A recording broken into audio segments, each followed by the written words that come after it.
Seigneur, nous voulons encore élever la voix en cette soirée pour te dire merci pour le Dieu d'amour que tu es, pour le Dieu bon et grand que tu es, pour le Dieu immensement rempli de compassion que tu es, pour le Dieu, oh mon Dieu, mon roi, qui n'est pas comme un autre Dieu, mais qui est le véritable Dieu. Nous voulons tout simplement te dire merci Seigneur pour la vie que tu nous as accordée. Car il y en a beaucoup qui n'ont pas pu finir cette journée, mais nous, tu nous as fait la grâce d'être présents ici ce soir. C'est une grâce et un privilège et nous te disons merci. Merci pour la vie de tout un chacun. Merci pour la vie de nos familles. Merci pour la vie de nos frères et sœurs. Merci pour la vie, oh mon Dieu, mon roi, de nos amis. Merci pour la vie, oh mon Dieu, mon roi, dans le monde. Merci pour le souffle de vie que tu accordes à tout un chacun. Merci pour le soleil que tu fais lever sur le bon et sur le méchant. Nous voulons te dire merci, Papa. Merci parce que tu es le créateur de l'univers. Merci parce que tu es le créateur des cieux. Merci parce que tu nous as fait à ton image et à ta ressemblance, Seigneur. Nous voulons tout simplement te dire merci. Merci pour tes hauts faits. Merci pour tes bienfaits. Parce que si jusqu'ici nous sommes encore en vie, c'est parce que tu as bien voulu nous accorder cela et nous te disons merci, Seigneur. C'est une grâce et un privilège que de reconnaître, oh mon Dieu, mon roi, ce par quoi tu nous fais passer chaque jour, Seigneur. Nous voulons te dire merci parce que tu es le Dieu fidèle. Lorsque tu dis quelque chose, cela s'accomplit. Et nous te disons merci. À toi, Papa.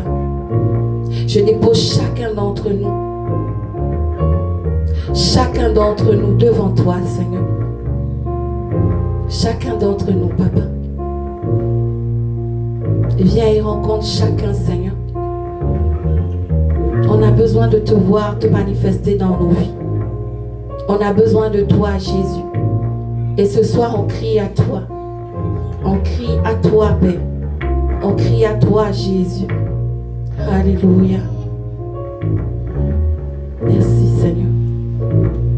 Que soit sanctifié, que ton nom seul soit honoré, que ton nom seul soit exalté, que ton nom seul soit manifesté, que ton nom seul soit exalté, Seigneur, sur la terre, Seigneur, dans les cieux, Seigneur, peu importe l'endroit, que ton nom seul soit élevé, que Jésus seul soit élevé. Dis-le lui, Seigneur, nous voulons t'élever ce soir. Dis-le lui, que nous l'élevons, nous élevons le nom de Jésus, nous élevons le roi des rois, nous élevons le Dieu là qui a payé le prix pour toi, nous élevons le seul nom qui soit au-dessus de tous les noms, le seul nom qui est capable de guérir, le seul nom qui est capable de chasser, le seul nom qui est capable de relever, le seul nom qui est capable de restaurer. Alléluia, alléluia Seigneur. Merci Papa, parce que c'est toi que nous élevons cette soirée. Merci Jésus, parce que c'est toi seul que nous élevons. Alléluia.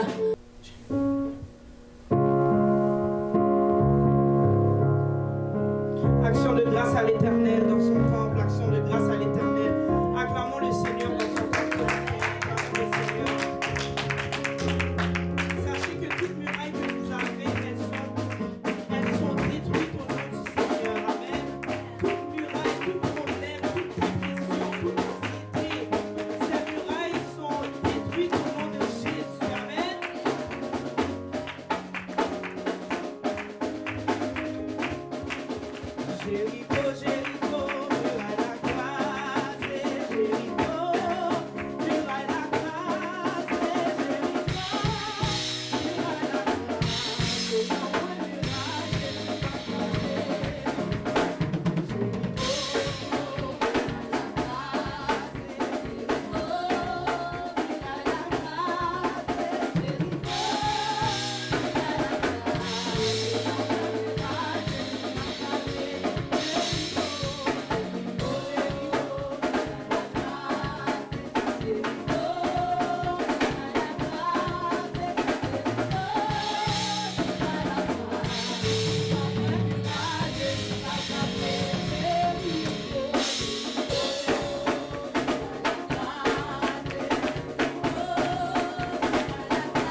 le dit. Il te l'a dit au travers de la louange. Et confesse-le, Jésus m'aime. Si Jésus t'aime, est-ce que tu as besoin de l'amour de quelqu'un d'autre? Non. L'amour de Jésus nous suffit. Amen. Jésus t'aime, il m'aime, il nous aime. Amen. Ok, sans plus tarder, baissons la tête pour que cet amour continue de découler au travers de la parole qu'il a déposée dans le cœur de sa servante. Amen. Élève la voix et prie que la parole qu'il a déposée puisse manifester son amour en toi. Que tu puisses croire réellement qu'il t'aime. Et parce qu'il t'aime, il a donné un repas pour que tu puisses manger. Savourer ce repas afin que ce repas prenne vie en toi. Amen. Élevons la voix et bénissons le Seigneur. Papa, nous te disons merci encore, oh mon Dieu, mon roi, pour ton amour. Merci, Papa, parce qu'au travers de ton amour, tu nous donnes aussi ta parole. Merci, Papa, parce qu'au travers de cette parole, tu nous transformes de l'intérieur vers l'extérieur, afin que ta gloire soit manifestée au milieu de tous, et que ton seul nom soit élevé, magnifié et glorifié. Au nom de Jésus, Papa, que ta parole, oh mon Dieu, mon roi, Père éternel, fasse une différence dans nos vies. Vienne changer, transformer, ôter le faux, et inscris ta parole dans nos cœurs, Seigneur. C'est dans le nom de Jésus que nous te recevons et que nous recevons cette parole. Béni soit ton Saint-Nom, parce que tu es Dieu. Au nom de Jésus. Amen. Alléluia. Alléluia. Oh, Jésus m'aime. Alléluia. Oh, Jésus m'aime. Alléluia. Oh, Jésus m'aime. Alléluia, oh, Jésus m'aime, alléluia, oh, Jésus sauve, alléluia, oh, Jésus sauve, alléluia, oh, Jésus sauve, alléluia, oh, Jésus sauve, alléluia. Seigneur, nous pouvons sentir ton amour, alléluia. Nous nous sentons privilégiés de recevoir cet amour encore ce dimanche. Je te bénis, oh, alléluia, pour ce temps de louange qui a été un temps, oh mon Dieu, qui nous a fait encore toucher ta présence, toucher combien qu'il est merveilleux de t'appartenir, où tu nous as témoigné combien tu nous aimes. Que ton nom soit célébré, Seigneur. Je recommande, ô Dieu Tout-Puissant, le vase que je suis au-devant de toi. Je ne veux pas prétendre connaître. Je prie afin que, ô Seigneur, au travers de ton esprit, tu puisses parler au travers de ma bouche et que tu puisses édifier quelqu'un. Je prie pour le cœur de toute personne qui est en ce lieu. Je prie afin que, ô Seigneur, une parole que tu as réservée pour chacun d'entre nous vienne et touche, vienne et transforme, vienne et apporte la vie. Au nom de Jésus, que ton esprit remplisse cette salle. Alléluia.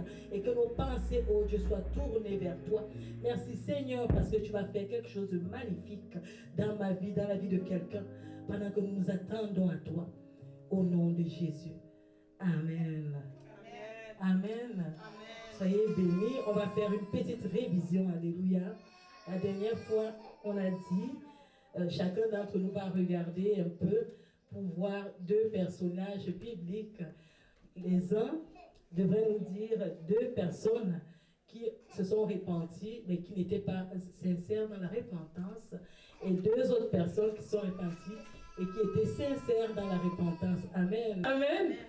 Vous savez, pour que Dieu mette comment on appelle, l'arc-en-ciel, il avait puni les hommes. Quand la colère de Dieu était prête à s'abattre sur le peuple, quand ils ont fait le veau d'or, à un moment donné, c'est David qui allait supplier que, pardon, prends-moi à la place du peuple, tue-moi si tu veux tuer quelqu'un et tout.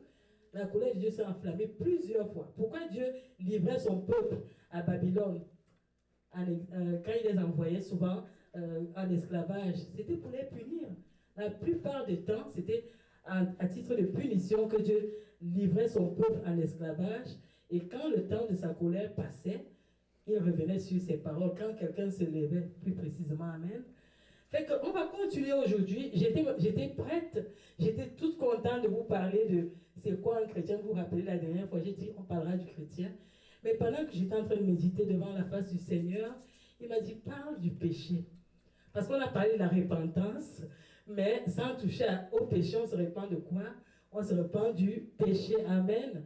Fait qu'aujourd'hui, on va voir quelques éléments sur le péché. Comme ça, quand tu vas faire la repentance dans tes temps devant le Seigneur, tu sauras de quoi tu te répands, pourquoi tu te répands, pourquoi c'est important. Amen. Amen. Bien, quand nous entrons au niveau du péché, nous rentrons dans le livre de Genèse au chapitre 3. Nous voyons une belle histoire qui nous est racontée. Si nous commençons au verset numéro, on va prendre le verset numéro 1. Le serpent était le plus rusé de tous les animaux des champs que l'Éternel Dieu avait fait. Il dit à la femme, Dieu a-t-il réellement dit, vous ne mangerez pas de tous les arbres du jardin? La femme répondit au serpent, nous mangeons du fruit des arbres du jardin. Mais quant au fruit de l'arbre qui est au milieu du jardin, Dieu a dit, vous n'en mangerez point et vous n'y toucherez point, de peur que vous ne mouriez. Nous continuons. Alors le serpent dit à la femme, vous ne mourrez point, mais Dieu sait le jour où vous en mangerez, vos yeux s'ouvriront et que vous serez comme des dieux, connaissant le bien et le mal. La femme vit que l'arbre était bon à manger et agréable à la vue et qu'il était précieux pour ouvrir l'intelligence. Elle prit de son fruit et en mangea, et elle en donna aussi à son mari qui était auprès d'elle, et il en mangea. Amen. Fait que quand nous lisons ce passage, nous avons l'impression d'être, on peut s'imaginer dans un jardin, un beau jardin parfait, où Dieu n'a pas mis de loi, et la seule loi c'est juste ne pas toucher à l'arbre de la connaissance du bien et du mal. Amen. En ce temps-là, on n'avait pas toute cette restriction, tu ne voleras pas, tu ne tueras pas, toutes les lois que nous avons actuellement héritées de Moïse. Amen. En ce temps-là, la tâche c'était prendre soin du jardin, adorer Dieu, alléluia, et se multiplier. Les lois n'étaient pas nombreuses. Et dans le jardin là, je peux imaginer Adam se lever le matin, regarder son épouse, louer le Seigneur, aller cueillir quelques plantes, aller manger quelques fruits et louer Dieu. Et maintenant, lorsqu'ils vont désobéir à Dieu par la séduction, il y aura une cassure dans la relation entre Dieu et Adam et Ève. Amen. Et voilà où le péché va connaître son expansion. Le récit ici nous mentionne un fait intérieur par lequel la femme a acquiescé à l'invitation du serpent. Et ce qui va être la cause de sa chute, c'est que dans le discours de Ève, il y aura comme une faiblesse de la foi ou de la bonté de Dieu au travers des paroles qu'elle va donner, la réponse qu'elle va donner au serpent. Je ne vais pas entrer dans toute la figure, la manière, l'imagination qui se passe au travers de ce passage-là. Je vais rester focalisé sur le péché. Nous voyons la séduction entrer ici et elle s'opère par trois moyens. La convoitise de la chair, le fruit, le bon fruit à manger. La convoitise des yeux. La Bible nous dit qu'elle a regardé, elle a vu que le fruit était beau et il était agréable.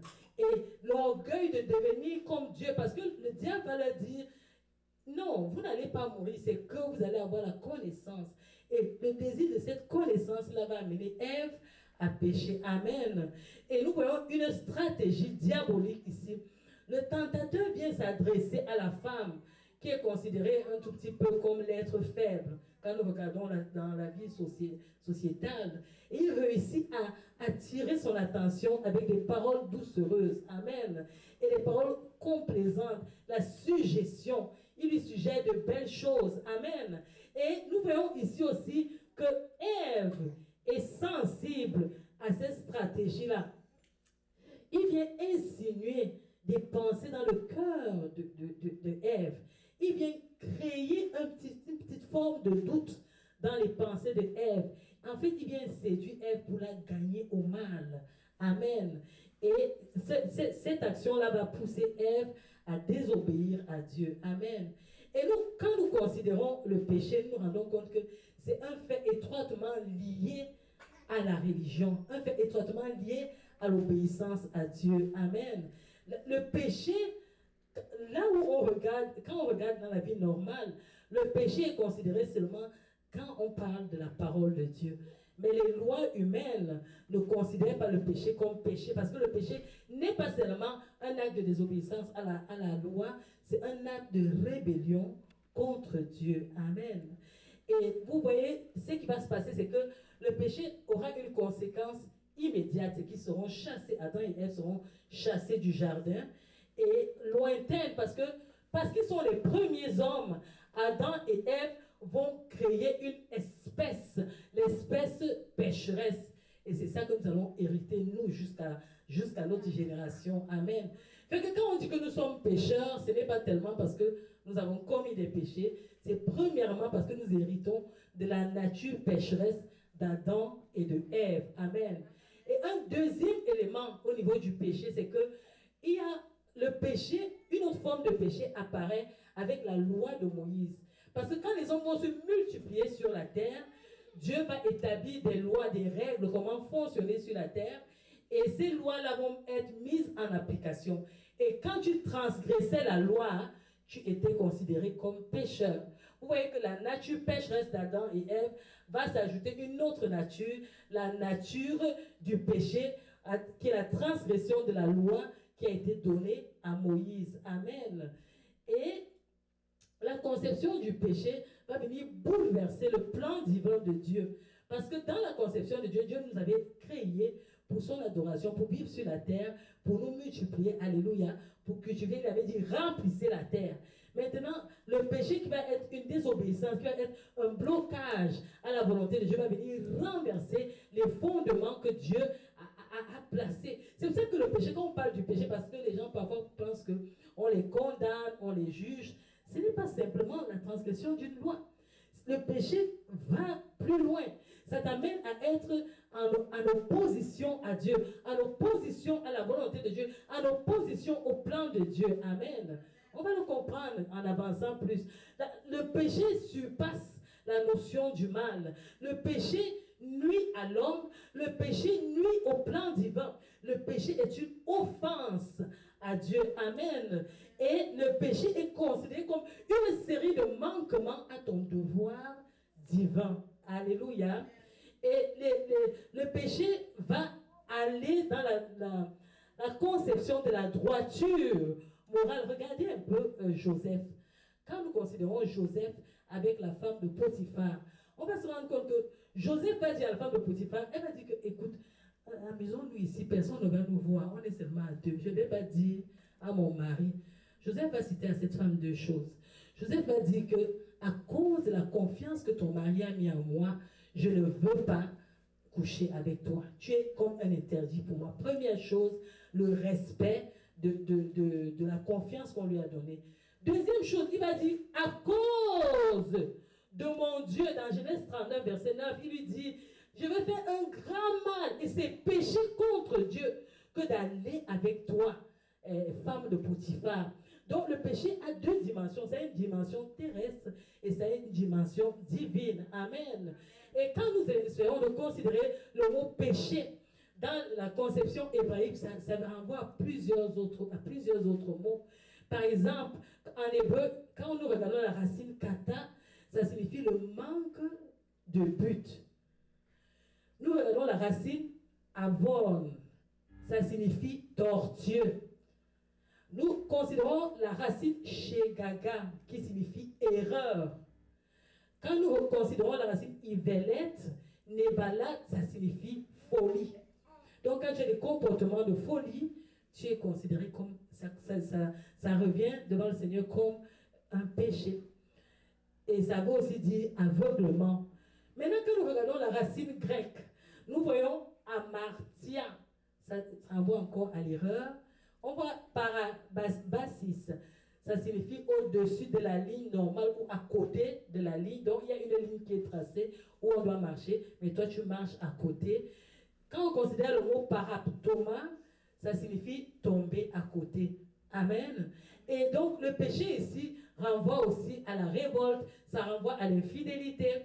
En hébreu, ça renvoie au mal. Amen. Ça renvoie à la défection, ça renvoie à la méchanceté, ça renvoie à la trahison, ça renvoie à la transgression.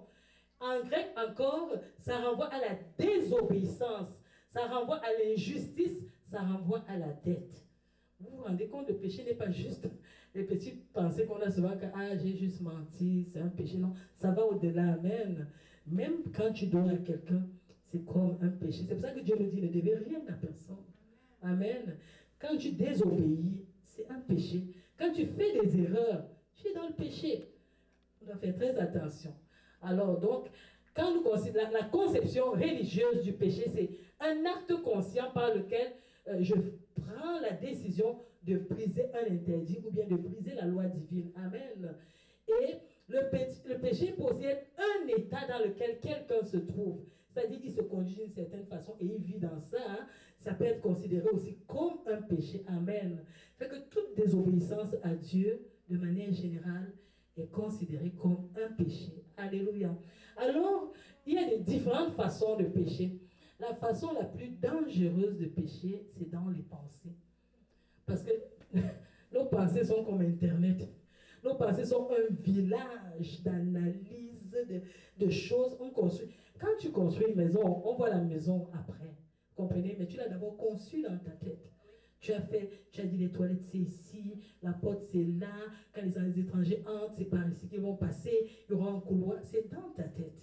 Donc, avant de connaître un péché, tu as conçu ça. C'est pour ça que vous voyez, quand tu viens devant Dieu sur tous les péchés conscients, tu dis je me répands. La repentance ne prend pas juste la confession, ça va au-delà de la confession. Parce que tu as eu le temps de méditer, de planifier, d'analyser et de prendre la décision et de marcher pour aller pécher.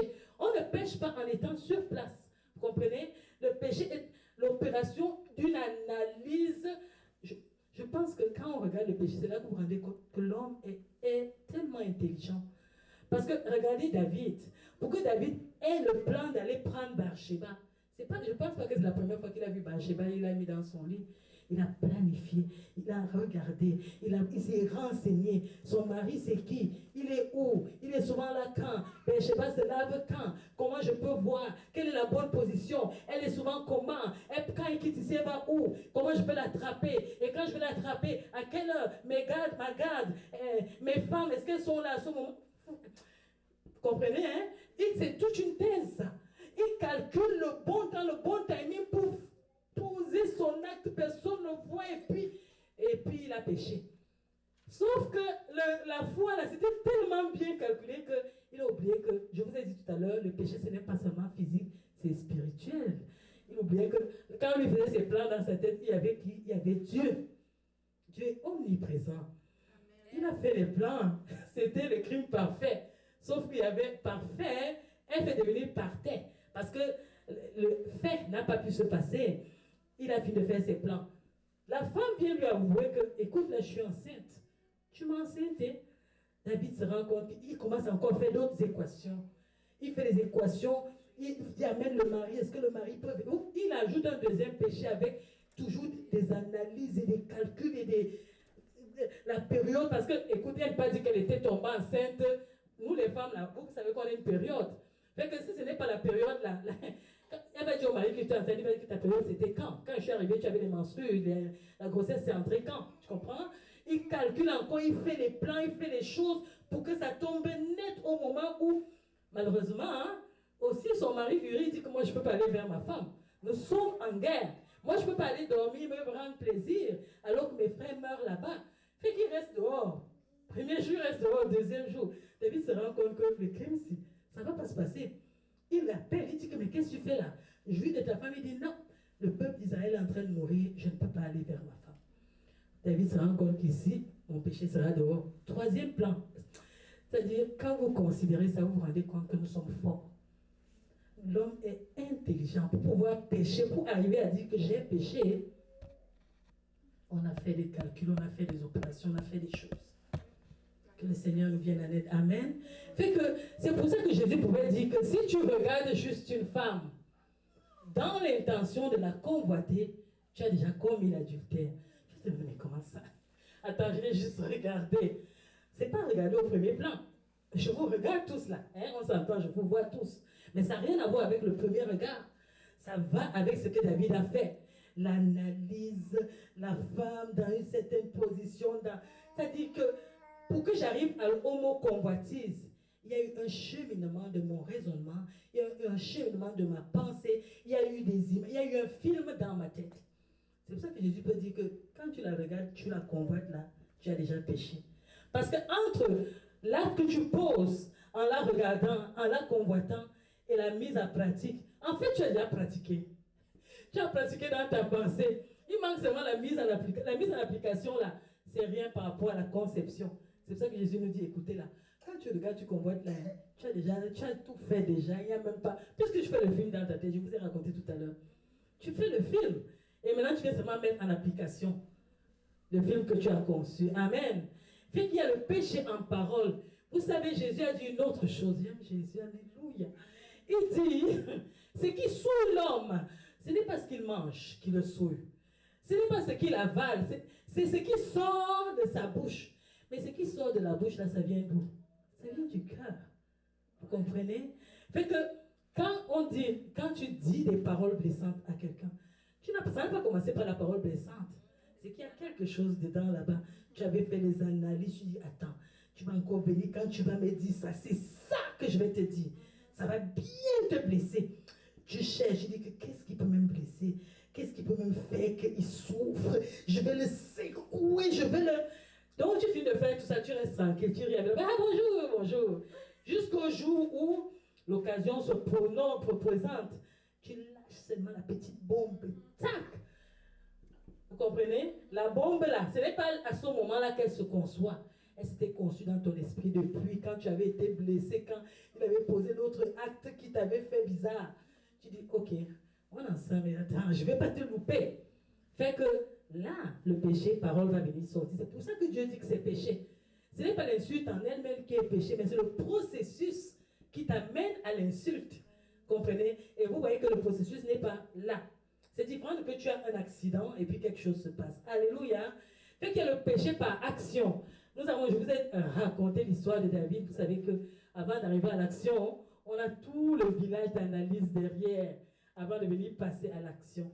Mais il y a un péché qui est vraiment spécial, c'est le péché par omission. C'est-à-dire, je ne connais pas. La Bible nous dit, mon peuple périt faute de connaissance. Je ne connais pas qu'il y a une loi qui dit ça dans la parole de Dieu. Je ne connais pas que ce n'est pas agréable à Dieu. Je suis ignorant. Et à cause de ça, je fais des choses qui ne plaisent pas à Dieu. Donc, c'est l'omission. Je ne sais pas, je me retrouve dans une situation. C'est comme, par exemple, vous savez, la parole de Dieu nous dit de nous aimer les uns les autres. Elle nous dit aussi de venir en aide aux pauvres. Alors, tu vois un pauvre dans la rue, c'est souvent que Dieu touche ton cœur de lui venir en aide, mais tu ne le fais pas. Amen. Et ça, c'est aussi un péché. Amen. Mais la parole de Dieu divise les péchés en deux catégories. Les péchés qui mènent à la mort et les péchés qui ne mènent pas à la mort. Et dans ce sens, on voit par exemple Anania et Saphira. Amen. On se rend compte que Anania et Saphira sont vraiment les gens de l'époque de l'Église, quand le Saint-Esprit se manifestait encore puissamment dans les mains des apôtres. Alléluia. Un fait va se passer, c'est que Anania et Saphira vont aller vendre leurs champs. À leur époque, ils faisaient quoi? Chacun avait ses biens, ils vendaient et on partageait ensemble. Anania et Saphira, ils étaient riches. Ils disaient, on va vendre notre champ et notre argent, qu'est-ce qu'on va faire? Ils disent, ah, mettons une partie de côté. L'affaire d'église et de Dieu, là, vraiment, sont les escrocs. Ils sont là, ils font leur plan, ils travaillent pas, ils viennent prendre notre argent ici, on ne veut pas. Amen. Bref, ils ont concocté quelque chose de bizarre, étrange comme ça. Puis ils sont venus dans la présence de Dieu. Ils ne savaient pas que dans la présence de Dieu, là, il y avait le Saint-Esprit, un degré de relation que quand tu entres, tu sens la présence de Dieu. C'est là-bas que nous devons être. Et quand quelqu'un vient et qu'il est pécheur, il sent la présence de Dieu. Quand quelqu'un vient et il a des charges négatives, il sent la présence de Dieu. Fait qu'ils sont entrés immédiatement. Pierre a commencé à prophétiser. Vous étiez où? Vous sortez d'où? Vous avez vendu votre champ, vous avez vendu à combien? Tu comprends? Ils ont commencé à vouloir mentir. Il lui dit, est-ce que le Saint-Esprit n'était pas avec toi quand tu vendais le champ? Pourquoi tu viens mentir ici? Mort, direct. On l'a amené, on n'a rien dit. Sa femme vient, elle commence aussi à mentir. Ah non, laisse-moi me dire, puis ils avaient fait l'entente. Vous voyez, c'est un péché. Là, la mort était directe. Amen. On doit faire très attention. Le diable nous séduit. La même tactique qu'il a fait à Ève, il continue à la faire à notre génération. Nous devons faire attention. Amen. C'est lui qui a entraîné Ève dans le péché par son discours. Amen. Il a entraîné Ève à la rébellion contre Dieu. Amen. Alors, je vous ai dit qu'on a une première, le péché que nous héritons de la nature adamique, parce que nous sommes les descendants d'Adam et Ève. On a le péché qui est la transgression de la loi quand Dieu donne la loi à Moïse. Amen. Maintenant, ces deux conditions-là sont deux conditions que nous avons déjà. Parce qu'à cause de la loi, nous ne connaissons pas la loi de Moïse, nous péchons. Amen. Il est important de lire la parole de Dieu pour connaître qu'est-ce que Dieu dit par rapport à nous. Maintenant, il y a les péchés que toi et moi nous commettons chaque jour dans nos activités. Et à cause de cela, Jésus va donc jouer un rôle important. C'est qu'il va venir, les péchés qui nous étaient imputés à cause de notre nature humaine, à cause du manquement de la loi, il va venir payer un prix en mourant pour Amen. Afin que chaque fois maintenant, en ayant hérité la nature spirituelle de Jésus, quand il va nous arriver de tomber, nous ayons le courage et la faculté de nous repentir. Amen. Amen. Fait que c'est là que la parole de Dieu nous dit dans 1 Jean 1, verset 9, si nous reconnaissons nos péchés, Dieu est fidèle et juste. Et par conséquent, il nous pardonnera nos péchés et nous purifiera de tout le mal que nous avons commis. Amen. Fait que, qu'est-ce que je veux te dire? En allant lire dans la parole de Dieu, si vous lisez le livre de Lévitique, vous allez voir plusieurs types de péchés qui sont énoncés. Amen. J'ai vu que on risque de faire plutôt un sermon dans la lecture de la parole de Dieu. Je nous encourage à aller nous familiariser avec ça. Ça va faire que beaucoup de choses qu'on ne connaît pas, on va connaître. Nous avons le livre de Galates, chapitre 5. À partir du verset 16, il énumère un certain nombre de péchés aussi. Amen. Et si nous lisons cela, ça va nous venir en aide. La Bible nous dit aussi que le péché qui mène à la mort est un péché conscient et continuel et dont la personne ne se répand pas. Dieu, dans sa grâce, nous permet souvent, il ne punit pas immédiatement, il nous donne la grâce de nous repentir, mais nous tournons, et puis jusqu'à ce que la main de Dieu et le jugement de Dieu viennent dans nos vies. Et quand nous lisons la parole de Dieu dans 1 Pierre 1, verset 16, il nous dit, soyez saints, car je suis saint. Amen. Et nous, généralement, difficilement, nous sommes saints. Quand nous lisons la parole de Dieu, nous voyons aussi que le péché est décrit dans le livre de Romains, au chapitre 1, nous lisons au verset 18 à 32, vous allez voir beaucoup de genres de péchés qui sont cités à ce niveau-là. Alléluia. Je ne vais pas entrer dans cela parce que ça va nous prendre le temps pour citer tous les péchés. Mais je vais vous donner un petit exercice. Amen. Moi, j'aime des exercices. Amen. Amen. Ça te permet de fouiller, de connaître. Quand tu vas rentrer à la maison, essaie de voir, cherche dans la Bible, 5 péchés communs. 5 péchés communs que tu peux connaître. Et j'aimerais te donner aussi un autre exercice. Va sur Internet, il y a des péchés virtuels. Avant, on avait les péchés physiques, maintenant il y a les péchés même virtuels. Amen. Essayez d'identifier 5 autres péchés virtuels qu'on peut faire au travers des réseaux. Amen. Je ne vous donne pas, vous êtes jeunes, vous êtes de cette génération, vous pourriez identifier facilement. Et puis, j'aimerais aussi te donner un autre petit devoir. C'est que dans ta vie personnelle, en lisant les livres que j'ai donnés tout à l'heure, Lévitique, Galates, Romains, chapitre 1, à partir du verset 18, tu vas identifier sûrement certaines choses. Et puis, trouve 5 péchés dans ta vie que tu fais régulièrement. Et commence à prier pour ça. Amen. Amen. Nous sommes là pour travailler à l'excellence. L'excellence n'est pas seulement dans le vêtement, dans le discours. L'excellence est aussi dans la transformation du caractère. La parole de Dieu nous dit que nous sommes transformés de gloire en gloire au travers du renouvellement de l'intelligence. Mais renouveler mon intelligence ne suffit pas, sinon je deviens très intelligent. C'est aussi le changement du caractère. Quand vous lisez Galates 5, 22, il nous parle des fruits de l'Esprit de Dieu. Fait que, ça veut dire que quand je dis que je suis enfant de Dieu, on doit voir une certaine façon de faire, une certaine façon de se conduire. Amen. Fait que, allez chercher, allez fouiller, trouver les péchés, trouver les choses que nous faisons. Alléluia. Amen. Amen. Fait que quand vous allez trouver cela, ça va vous aider à l'excellence. Vous pouvez vous dire, ce mois, il reste combien de temps? 1, 2 semaines, je travaille tel aspect de ma vie. Je suis peut-être quelqu'un de paresseux. Je travaille à l'excellence. La paresse est un péché. Dans le livre de Proverbes, la Bible condamne la paresse. Tu peux, je ne sais pas, identifier des choses dans ta vie. Nous voulons l'excellence. Nous devons aller, l'excellence doit toucher tous les aspects de notre vie. Amen. Et le péché, quand vous allez lire ces textes que j'ai donnés, ça va vous aider à grandir, ça va vous aider à vous familiariser, ça va vous aider à vous connaître mieux. Amen. Parce que quand je suis au milieu de vous, si je ne me comporte pas, vous n'allez pas me connaître. Je serai quelqu'un de parfait à première vue. Mais c'est quand je me comporterai, quand je vais parler, que vous allez commencer à voir mes lacunes.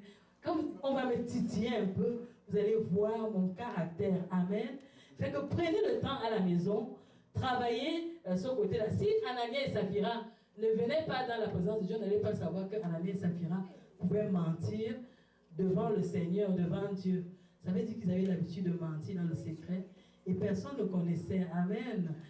Fait que voilà, je voulais juste rappeler à votre pensée que avant de parler de repentance, on parle de repentance parce qu'il y a le péché et le péché peut être considéré comme la désobéissance, des manquements. On peut pécher par action, on peut pécher par pensée, on peut pécher par omission, on peut pécher au travers de notre bouche. Vous savez, il y a pas seulement en enlevant ces côtés-là, il y a le péché au travers du regard. Je vous ai dit la convoitise des yeux. Amen. Il y a le péché au travers de la bouche. Mais il y a un péché que parfois on ignore. Écouter. Donner son oreille à écouter des choses. Il y a des choses que tu n'es pas censé écouter. Il y a des choses qui peuvent te souiller. Parce qu'en les écoutant, écoutez, je prends un bon exemple. Quand tu écoutes comment on calomnie quelqu'un qui est proche de toi, ça crée quelque chose en toi. Ça crée une réaction en toi. Mais si tu n'écoutes pas ça, ça ne va pas te souiller. En t'asseyant, la Bible nous dit dans le livre de Psaume 1 que maudit soit l'homme qui s'assoit en compagnie des méchants. Fait que juste t'asseoir en leur compagnie, je ne parle pas, je ne dis rien, je sais me retenir, je ne fais rien, je ne pêche pas. Non, tu peux pécher en écoutant, en donnant ton oreille, en prêtant attention à ce qu'il raconte. Et ça, c'est un péché que nous avons dans notre maison, au travers de la télévision, ce qu'on écoute, au travers des réseaux. Ah non, je ne parle pas. Je vous ai donné le devoir. Vous allez chercher. Amen. Fait que, voilà ce que je voulais, le Seigneur avait mis dans mon cœur, que je voulais partager avec vous, avant qu'on nous parle de la chrétienté. Voilà. La prochaine fois, nous parlerons de Jésus. Amen. Avant de parler de chrétien, il faut parler du modèle. Le modèle, c'est Jésus. Nous allons essayer de nager. Je vais vous demander de la patience. Essayer de connaître qui est Christ, sa mission. Je vais résumer parce que Jésus, c'est vraiment, écoutez là, c'est une Bible. Parler de lui, mais je vais vous donner l'essentiel qui vous permettra, quand vous allez dire que je suis chrétien, vous aurez le modèle Christ devant vous. Amen. Puis, nous avons une retraite spirituelle que nous préparons et qui aura lieu du 15 au 17 avril. Je vous dirai de vous rapprocher de la sœur Daphné, ceux qui veulent participer. La place est déjà louée. C'est juste dire si vous voulez être pendant la retraite et participer. Amen. Puis le lieu, c'est la ville de Saint-Esprit. Dans l'adresse. Oui. Bon, la sœur Daphné va donner, je vais laisser qu'elle nous donne l'adresse. Amen.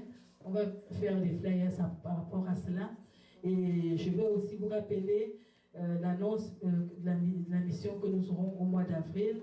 Gardez cela en pensée, commencez à réaliser vos économies. Nous allons concevoir une page où nous allons mettre notre trajet, est-ce que nous allons les faire, comment et tout, afin que les gens soient au courant. Amen. Fait que je vais m'arrêter là pour ce dimanche.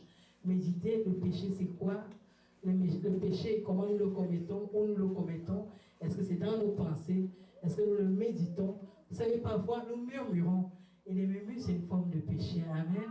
Je ne sais pas que quand tu murmures dans ton cœur, rappelez-vous que tout simplement que Dieu est toujours là. Amen.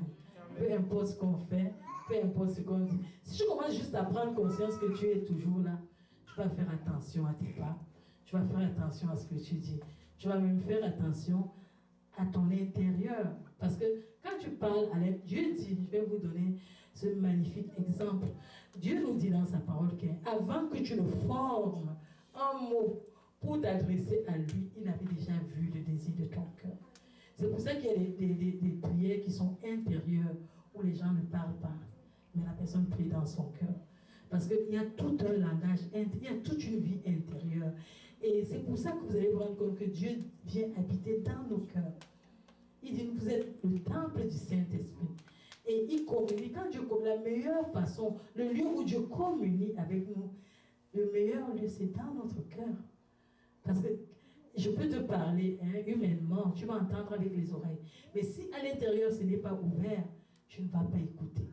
Fait que c'est l'intérieur là qui intéresse Dieu. Parce que c'est l'intérieur là qui influence l'extérieur. Amen. Dieu vous bénisse. Je vais recommencer une prédication. Mon Dieu vous bénisse. Amen. Amen.